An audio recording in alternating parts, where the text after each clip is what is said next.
Welcome to the Tanglewood Garden.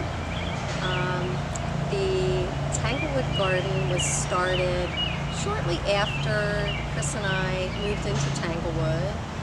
Dr. Welsh approached us and said, "Hey, would you like to have a garden in Tanglewood?" She was working on a class through the honors program where students designed the garden and designed what was going to be planted, and so we said, sure, we're up for it.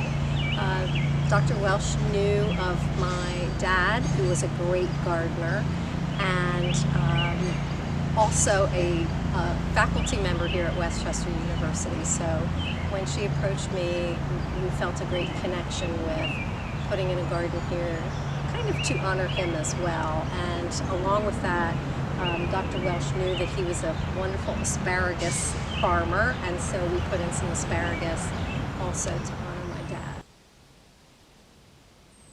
So here at the Tanglewood Organic Garden at Westchester University, we have been participating in the Pennsylvania Horticultural Society program thanks to Dr. Ashley Dilshed. And so we get seedlings and seeds from them. And this garden is for faculty, staff, and students, and the Fiorentinos to enjoy. And so we get all the interesting varieties of things. Yes. The stuff that's planted at South Campus, which you'll hear about later, is sort of the more what we would call recognizable varieties of fruits and vegetables. And so here we have red cabbage and purple peas sometimes, and purple beans, and all that kind of stuff. So I guess in any garden, the challenge is managing the weeds. And weeds are just plants that you don't really want in your garden right now. They're not necessarily bad, but managing weeds is a big deal. How do we manage weeds this time, Tyler? Before we laid down the mulch that we actually have here, we actually laid down a layer of cardboard before we put down all the rest of the soil, and that'll help mitigate the weeds from coming up and spreading up into the area that we wanted to keep kind of separated from the rest of the yard space. We have had an issue with mitigating water runoff from the president's residence, especially with the mulch running off actually into the yard, but we're working on different solutions to try to keep that within the bed and try to keep the garden looking as pristine and perfect as possible. And so, using other resources to support our garden, we are using bamboo.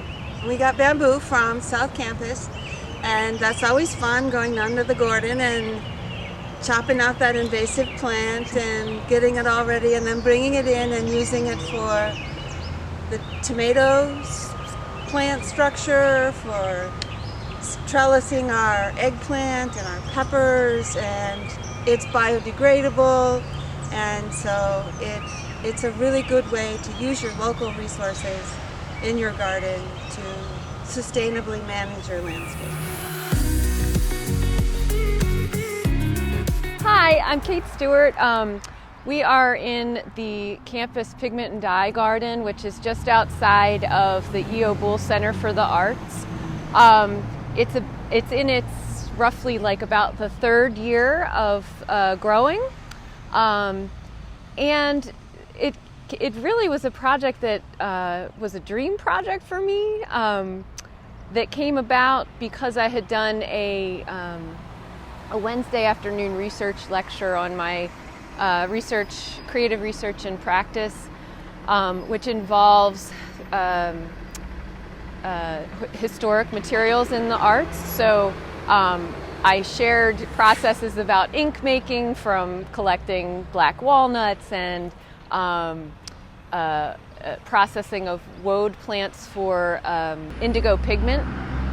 So Josh Braid, who is the campus grounds manager, was luckily for me at that research lecture. So he asked me if I wanted to do a pigment garden, and I jumped at the chance. So we are growing a variety of plants that actually produce pigment. Many of them are plants that have been used for centuries. So plants like madder. Madder was one of the original plants that produced a red dye that was used in religious ceremonies and art, paintings, illuminated manuscripts, and also fashion and clothing dyeing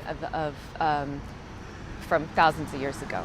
And finding things in our natural environment that we can use and eliminate our carbon footprint in terms of going out and buying the materials that these processes have been around forever. So I sort of came to that from a gardening perspective because I am an avid gardener. I have gardens at home. I love growing my own food, vegetables, produce. Everything is really kind of a magical experience for me. I just love it. Welcome to the South Campus Garden at Westchester University. My name is Ashley Delshot. I'm a faculty member at the university.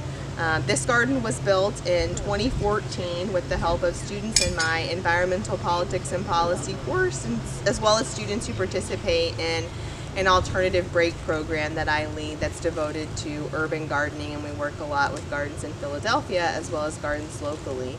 Our purpose is a little different from the other gardens at the university. We're growing with the primary purpose of producing vegetables to combat food insecurity, particularly among college students at the university.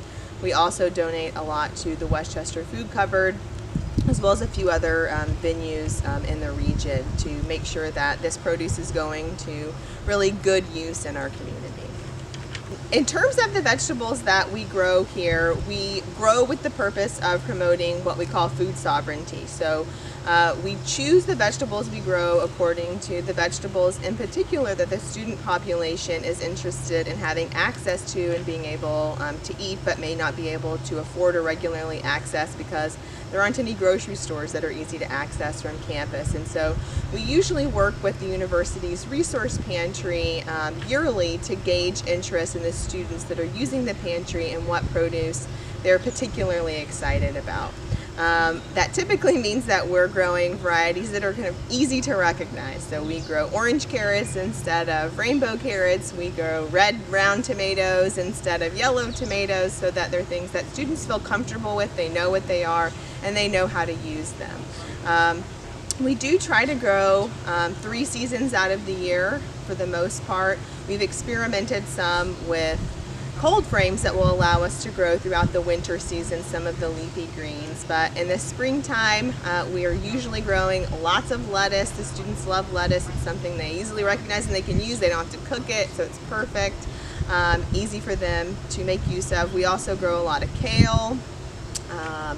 In the springtime, most of the time we have strawberries. We're kind of in a transition period this year with some new strawberries that are just coming in, but strawberries, of course, are always popular with students.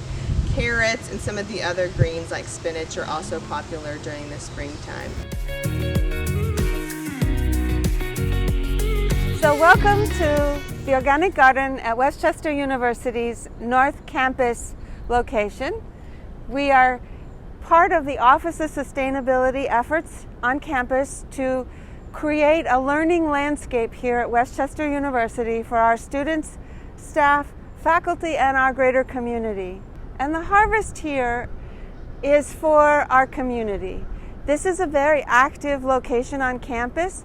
Students, staff, and faculty are always walking through, and we lure them in with some peas and then send them home with something. And if they want to learn how to garden, they can volunteer here. Our garden interns, Tyler Montgomery, is keeping up our sign-up genius. So if you want to come work in the garden, you can find that sign-up genius, and we welcome you here, and you'll learn all about what goes on here and maybe even be inspired to start either a container garden or in-bed garden or actual in-ground garden. We do all of that here.